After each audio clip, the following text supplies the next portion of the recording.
예, 이거는 제가 동의를 합니다. 제가 보기에 이 시점에 맞는 좋은 포트폴리오로 보입니다.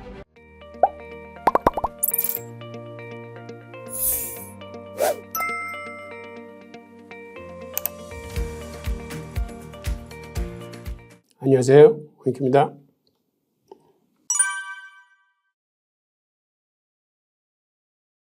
예, 지금 하반기에는 두 가지 악재가 뻗치고 있습니다. 하나는 뭐냐면 연준이 기준금리를 인상할 가능성이 높습니다. 또 하나는 미국 재무부가 대량의 국채를 발행할 계획으로 있습니다. 그래서 이렇게 금리가 올라가고 국채가 대량 발행되면 시중금리 또한 올라가기 때문에 이러한 상황에서는 시장이 힘들어질 뿐이 없고, 즉 이 얘기는 투자자 입장에서는 보수적인 투자 전략이 필요한 시점입니다.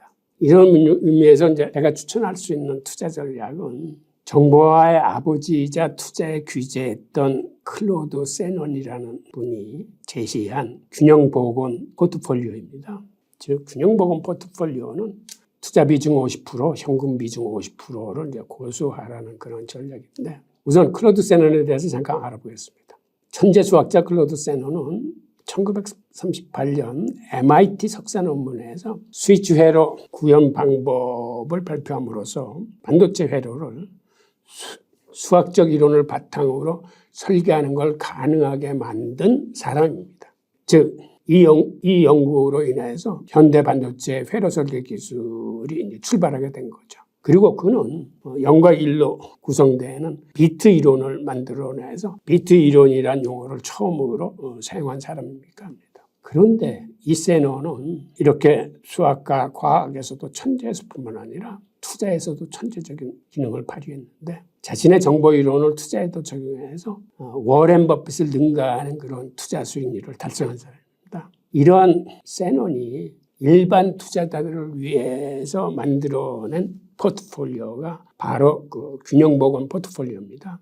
그는 랜덤으로 움직이는 주식시장에서 분산과 조정을 통해서 시장의 평균 수익률을 이길 수 있는 방법을 이제 제시했는데, 즉 아까도 말씀드렸지만 세논의 이 포트폴리오는 투자금의 50%를 주식에 투자하고 남은 50%는 현금을 보유하면서 매일 이 50대 50의 비율을 유지하는 겁니다. 즉 리밸런싱을 시키는 건데, 예를 들면 이렇습니다. 주식 가격이 올라가면, 즉 50대 50이었던 게 55대 45가 되면은 주식을 5만큼 팔아서 다시 50대 50으로 맞추는 거고, 주식 가격이 폭락해서 이게 45대 55가 되면 이번에는 현금에서 5만큼을 주식을 삼으로써 다시 50대 50을 맞춰주는 겁니다. 이거를 이른바 세논의 도깨비라고 부르는데, 이걸 도깨비라고 부르는 이유는 이 이론이 현금가의 리밸런싱을 통해서 마치 도깨비가 재주를 부리는 것과 같이 자산을 증식시킬 수 있다고 해서 이제 붙여진 이름입니다.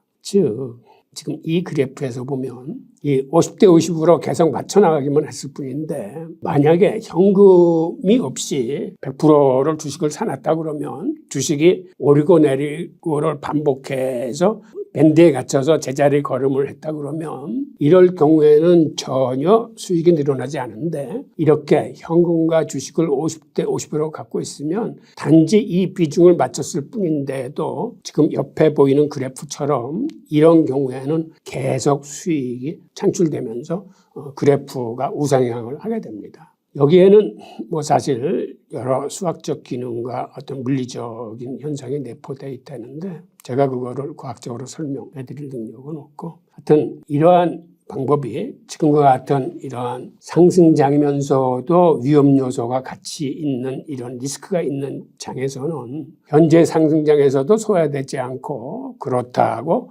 만일의 사태에서도 소화되지 않는 그러한 투자와 현금 확보를 적절하게 가지고 있는 그런 포트폴리오로 사료돼서 여러분들한테 이제 추천을 합니다. 그리고 여기서도 이 50%라는 이러한 분산 투자에 있어서 그렇다면 과연 어떤 품목을 담아야 될지는 저는 그 레이 달리오가 권하는 그 올웨더 분산 투자 전략을 추천합니다.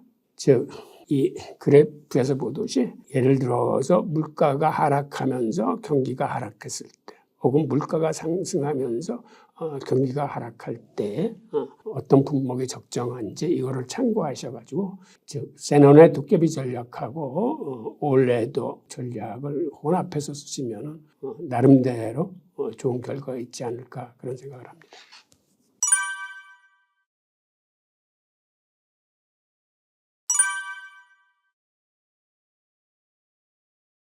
네, 저는 유효하다고 이제 생각합니다. 지금처럼 유동성이 많이 풀린 상황에서는 금과 은은 달러의 유효한 대체 자산입니다.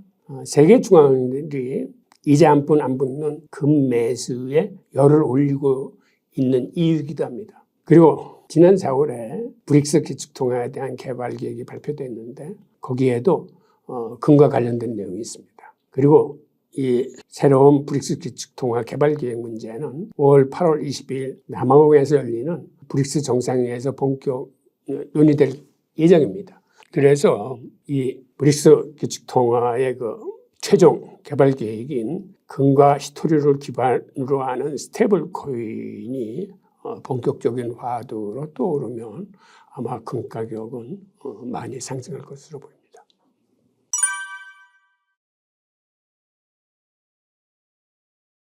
네, 물가연동국채는 여전히 유효합니다.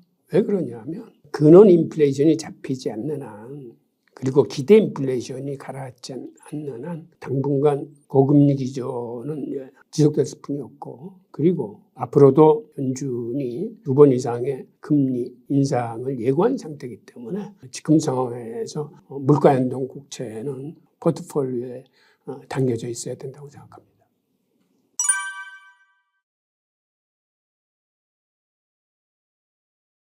과거 2008년 글로벌 금융위기 당시에 미국이 달러를 엄청나게 풀면서 그때도 금 가격이 2,000달러를 넘어선 적이 있습니다. 그때 중국이 노골적으로 앞으로 중국은 외환보유고에 미국 국채 대신 금을 담겠다 하고 이렇게 도발적인 선언을 한 적이 있었습니다.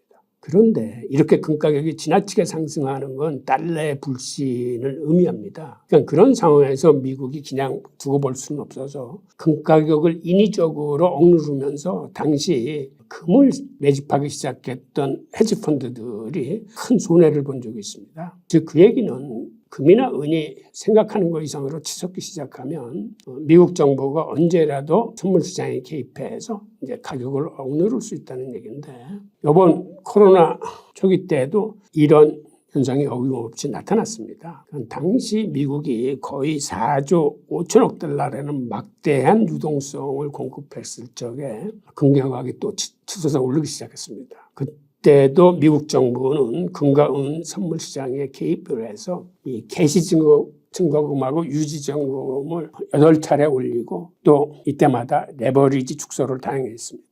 이게 하반기에 가격이 떨어지는데도 불구하고 3번이나 더 개입을 했어요. 이때 많은 기관 투자자들이 금 선물 시장에서 이제 발을 뺐습니다. 그리고 한 해에 8번이나 증거금을 올리고 레버리지를 축소했다는 이런 노골적인 개입은 많은 투자자들을 경악하게 만들었는데 저도 그 위에는 사실은 이제 더 이상 이제 추적하지는 않았는데 이렇듯 금과 은의 선물 시장은 가격이 비정상적으로 치솟으면 미국 정부가 언제라도 개입할 가능성이 있는 시장입니다. 그래서 대세 상승으로 보면 지금은 달러의 대체 자산으로 올라야 될 시점은 맞습니다. 그런데 이렇게 미국 정부의 개입이 이루어진다고 생각하면 이때는 잠시 발을 빼고 이제 관망을 하셔야 되고 이러한 점들을 투자에 참고하시기 바랍니다.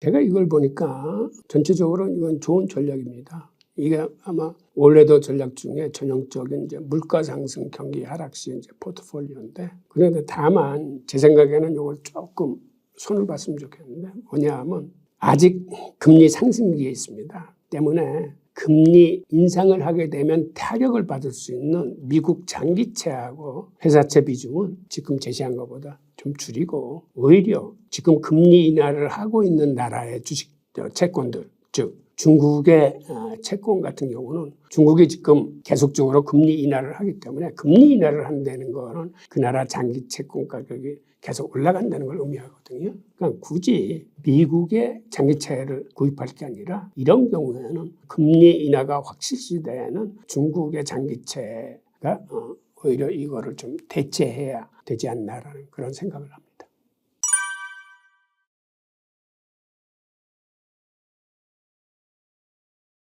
예, 이거는 제가 동의를 합니다. 제가 보기에 이 시점에 맞는 좋은 포트폴리오로 보입니다. 네, 감사합니다.